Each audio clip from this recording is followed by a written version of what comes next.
జాతర తర్వాత రోజు ఇలా ఉంటుందని అస్సలు అనుకోలేదండి.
పెద్దోడైతే నా భుజాలపై ఎక్కి మరీ వీడియో తీశాడు.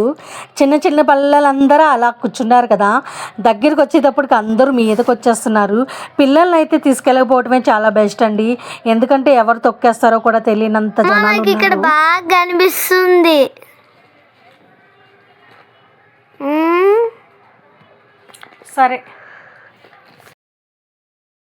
సరే వెళ్ళిపోదాం రా అని మా చిన్నోడిని అడిగితే అస్సలు రానంటున్నాడు.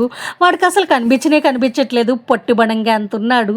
వాడికి కనిపిస్తుందంట, మాకైతే కనిపించట్లేదు, వాడికొక్కడికే కనిపిస్తుందంట. ఏం కనిపిస్తుందో మరి. రానంటే రానన్నాడు. ఎంత బతిమాలినా సరే రాలేదు. ఆ జనాలు చూస్తే నాకే భయం వేసింది.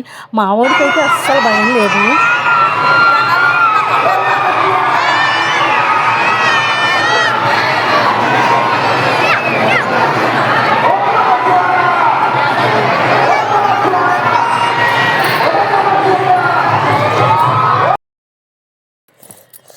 ఇక్కడ చూడండి ఎంతమంది జనాలు అయితే ఉన్నారు. ఆఖరికి పూతరాజు నా ఈపు మొత్తం సవాల్ చేసిండ్రు. అమ్మా బాగా కొట్టిండ్రు, నొప్పి అవుతుంది చెప్ప. మరి ముందుకెళ్ళొద్దంటే అందుకే వెళ్ళావు. మరి నీకు అలా కాకపోతే ఇంకెలా జరుగుతుంది చెప్పు.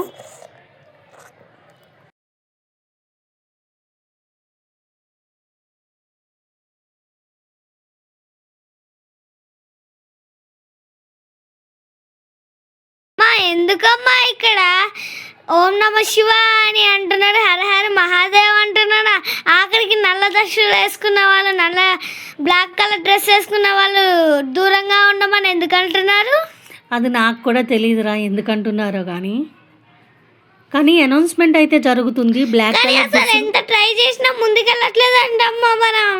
మనం ముందుకెళ్తే బాగుండు కదా. అసలు అందరూ సైడ్ ఇవ్వాలి కదా, ఒక్కళ్ళైనా. ఎంత ట్రై చేసామో ముందుకెళ్ళి చూడాలని. అయినా నాకు భయం.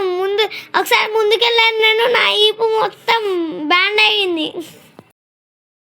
అసలు ఎన్ని ఫోన్లు ఉన్నాయంటే ఎన్ని ఫోన్లు ఉన్నాయి, అందరూ వీడియోసే తీస్తున్నారు. అమ్మ నువ్వు ఒక్కదానివే అనుకున్నా కానీ ఎన్ని ఫోన్లు ఉన్నాయో చూసావా. చిన్నోడు అనేటప్పుడు